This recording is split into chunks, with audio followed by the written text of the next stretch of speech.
this video, I'm going to demo how I do a few rows of intarsia knitting for the intarsia version of this sock design for the balloon socks. So I have one row of balloons, the top row of balloons already completed up here, and I am right now adding my second row of balloons for the bottom row. And I'm almost at the end of this first round. So first I'll show you how I attach yarn. So I'm at the place where I want the next balloon to start, which is going to be over these next few stitches here.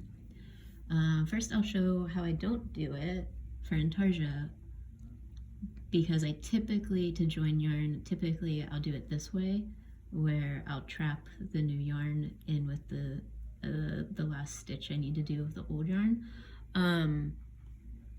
I don't do it this way for intarsia because when I tried it, I found it makes the edging like a little bit lumpy, where you could see this yarn even peek through a little bit. So for me, I found the best method is to just join in the new yarn when you need to without anchoring it for now. And it's going to be a little loose, but you can tighten the stitches as you go. And then, of course, at the end, when you weave in the ends, you can tighten them at that point too. And then I'll just continue knitting with the new yarn.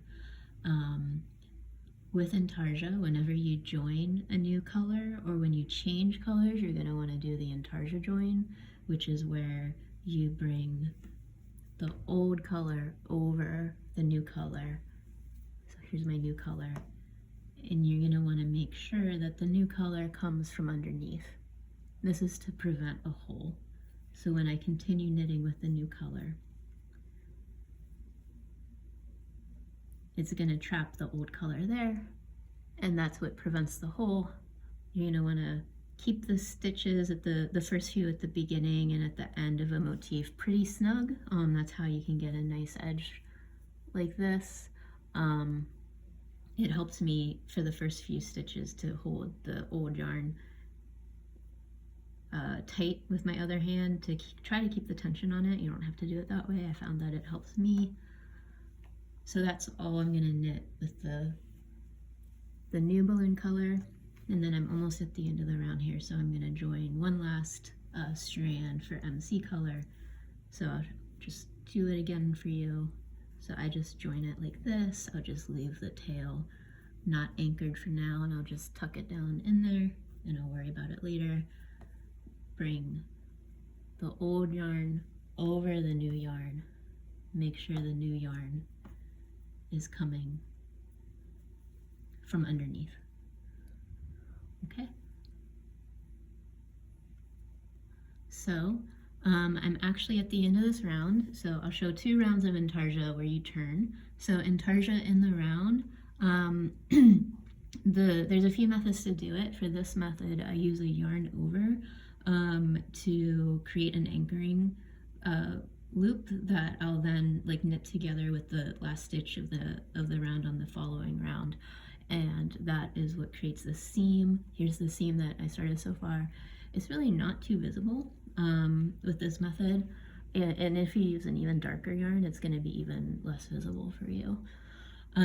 So the way you do it on a knit round, you knit to the last stitch. You're going to knit, slip this stitch knitwise, remove the marker, and you're going to basically do a slip slip knit with the last stitch and the yarn over that you all have created in the previous round. So when you grab that yarn over,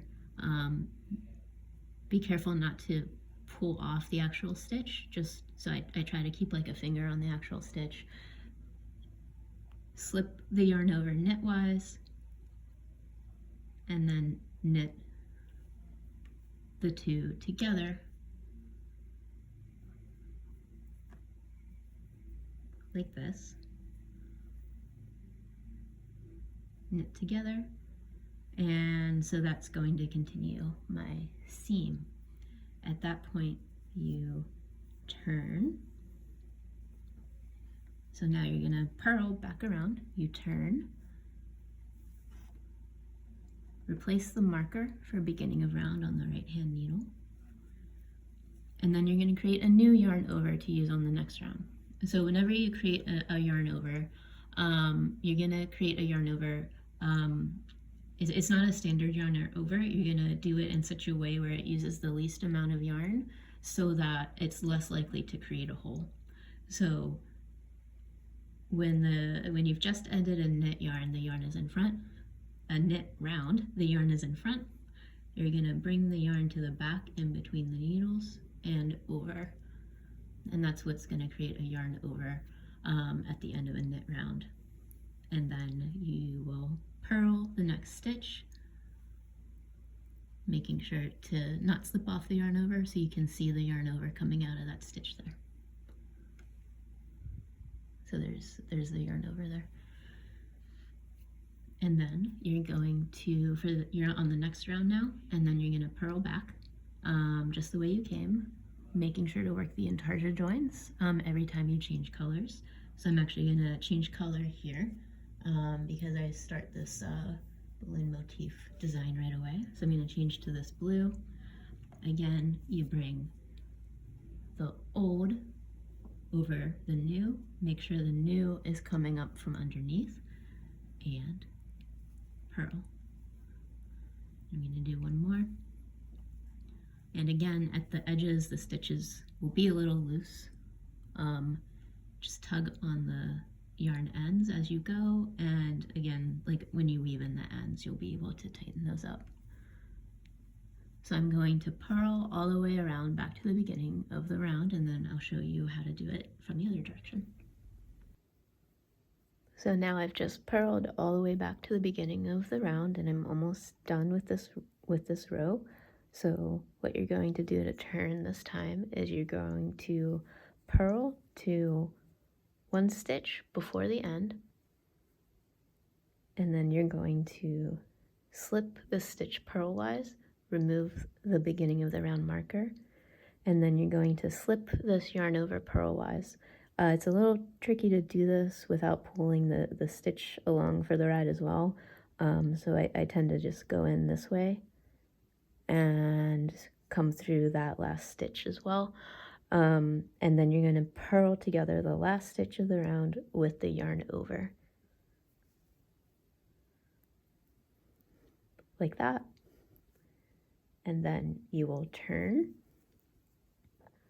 replace the marker back on the right hand needle to yarn over in this direction. Again, we're creating a shortened yarn over using the least amount of yarn as possible. You're going to bring the yarn from back to front between the needles and then over the right hand needle, and then you'll make your knit stitch this way, creating this yarn over. So we're going to start the next round. We'll knit the first stitch like this, and so the yarn over has been created here. Here's my seam, and you're going to work the next round as a knit round just like this.